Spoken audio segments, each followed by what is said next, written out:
자, 금리 수합의 활용에서는 우리가 앞에서 했었던 것처럼 뭘 공부하냐면 바로 비교 우위를 공부하게 되는데요.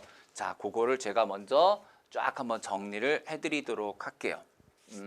자, 금리 수합의 활용에서 우리가 금리 수합의 거래 목적을 살펴보도록 하겠습니다. 자, 요거 잘 들으셔야 됩니다. 금리 수합의 거래 목적. 우선 첫 번째로 여러분 비교 우위 모형입니다. 자, 비교 우위 모형을 통해서 비용을 절감할 수가 있습니다. 예를 들면 우리가 자, 비교 우위 모형 기억하시나 모르겠네요. A 기업이 있고 B 기업이 있다 그럴게요. 자, A 기업과 B 기업이 있는데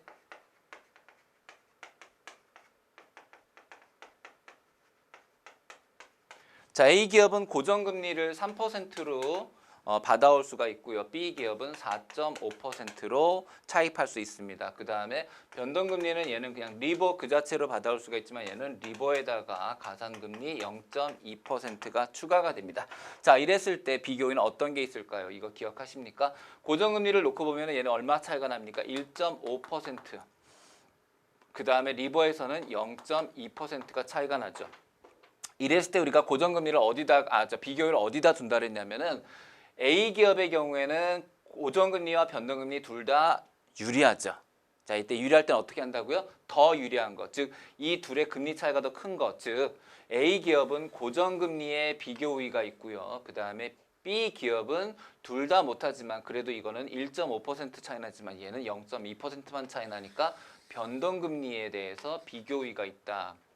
그렇죠? 그래서 요 두 개가 지금 1.3%가 나게 되는데요. 그 1.3%만큼이 이 비교 우위를 통한 수합에서 발생할 수 있는 이익이다라는 게 바로 첫 번째 비교 우위 모형이 되겠습니다. 그 다음에 두 번째는 바로 우리가 금리 투기 목적인데요. 자, 우리가 금리 수합을 하는 두 번째 목적은 투기 목적인데요. 만약에 금리 상승이 예상된다거나 또는 금리 하락이 예상될 때 어떤 수합을 할 수가 있냐 이거죠. 자, 금리 상승이 예상된다면은 무슨 수합을 가야 돼요? 롱 수합까지 해야죠. 롱 수합. 자, 롱 수합이라는 것은 우리가 고정금리를 변동금리를 수취하고 고정금리를 지급하는 거잖아요.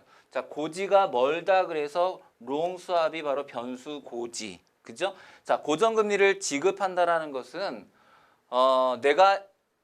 금리가 올라간단 말이에요. 금리가 올라가면은 내가 받아야 될 이자도 변동금리를 받으니까요. 내가 받아야 될 변동금리 이자도 따라서 올라가니까 나는 금리 상승을 그대로 누려. 그죠? 그러면서 고정금리만 지급하니까 이자가 올라갔어도 나는 계속 오르기 전에 이자인 고정금리로 이자를 지급할 수 있다 이 뜻이니까 고정금리를 지급하고 변동금리를 수취하는 롱 수합은 금리 상승에서 아주 효과적인 방법이 되겠죠. 반대로 금리가 하락할 것이 예상된다면 우리는 숏 수합을 들어가야 되는데 자, 숏 수합은 변동금리를 지급하고 고정금리를 수취하는 변지 고수로서 자, 이거는 변동금리를 지급하고 금리가 떨어지잖아. 내가 지급하는 거, 내가 이자를 주는 거야. 내가 이자를 줄 때는 떨어지는 이자로 주고 내가 받을 때는 비싼 고정금리로 받으니까 금리가 하락할 때 이득이 되는 거죠.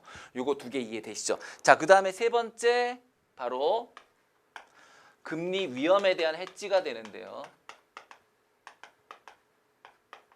금리 위험에 대한 해지요. 첫 번째 부채 수합이요. 제가 부채 수합과 자산 수합으로 나누어서 좀 설명을 해드릴게요. 자, 부채 수합에서 변동금리 차입자는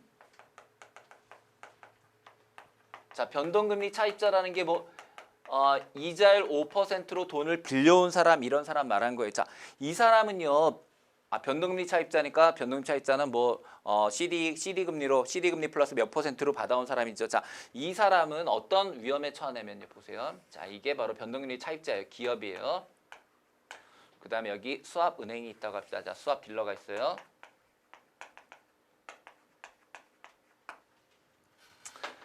그러면 이 기업은요 지금 수압 딜러한테 변동금리를 주는 게 아니라 누군가한테 이 사람이 차입한 사람, 자 얘가 차입해 온 사람한테 돈을 빌려온 사람한테 변동금리를 줘야 되잖아요. 근데 이 변동금리가 점점 올라가면 올라갈수록 이게 망하는 거 아닙니까? 따라서 수압 딜러에게 변동금리를 그대로 받아와요.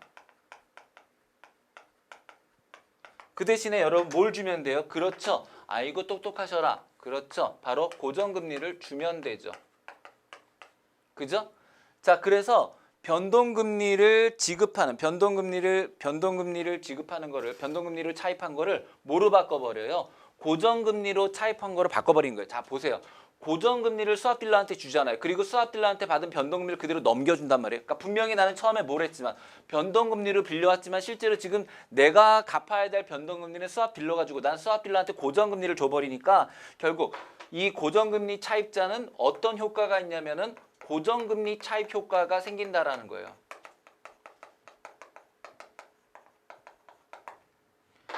요거 이해되세요?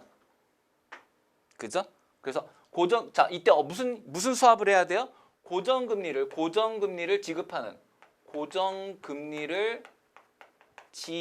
지급하는 그런 수합을 맺어야 되고요. 고지가 뭐니까 롱 수합을 하면 되죠. 그래서 변동금리 차입자는 롱 수합을 함으로써 고정금리를 지급하고 변동금리를 수취하는 고지 변수를 택함으로써 변동금리를 고정금리로 바꾸는 효과가 있다라는 거죠. 자, 두 번째 부채에서 이번에는요 고정금리로 빌려온 사람 볼게요. 자, 고정금리 차입자입니다. 고정금리 차입자는요, 자 이걸 A라고 하고요, 이거 딜러를 B라고 해볼게요. 자, 그러면 얘는 지금 고정금리를 줘야 되는 거 아닙니까? 고정금리를. 그럼 이 고정금리를 그대로 딜러한테서 받아온다라는 거예요. 그리고 얘한테는 사실은 뭘 줘버려요? 그렇죠. 얘한테는 바로 변동금리를 줘버리는 거예요. 따라서 고정금리 차입자의 경우에는 내가 갚아야 될 고정금리는 은행에서 받아다 갚으면 되고 나는 은행에다 뭘로 지급을 하는 거예요? 변동금리로 줘버리는 거죠. 그럼 이 경우에는 결국 어떤 효과가 있냐면 고정금리를 내가 받아오는 고정금리를 누구한테서 수압 딜러에게서 받아오는 고정금리를 수취하는 그런 효과가 생긴다라는 거죠. 그죠?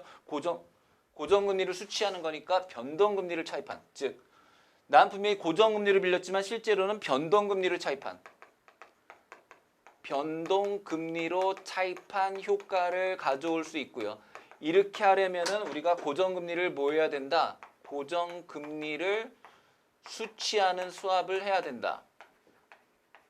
자, 고정금리를 수취하는 거니까 이게 바로 숏 수합이 되는 거죠. 이게 바로 부채 수합의 내용이고요. 그 다음에 자 자산 수합 볼게요. 자, 자산 수합이랑 부채 수합이랑 내가 빌려서 갚아야 될 이자를 해지하는 거고요. 자산 수합은 내가 가진 재산에서 발생하는 이자를 해지하는 거죠.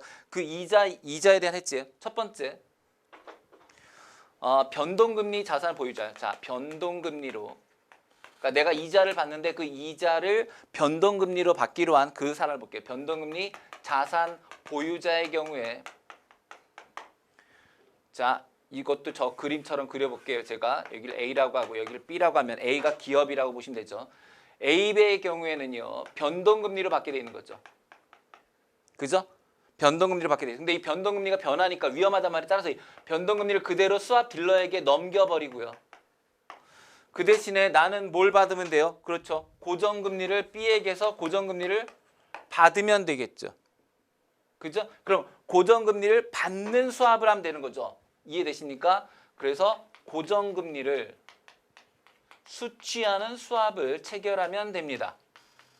고수, 즉 롱 수합을 체결함으로써 변동금리 자산 보유자는 변동금리를 가진 것이 아니라 고정금리 자산을 가진 것으로 전환할 수가 있다는 거예요. 그 다음 자 마지막으로 고정금리를 가진 고정금리 자산 보유자의 경우에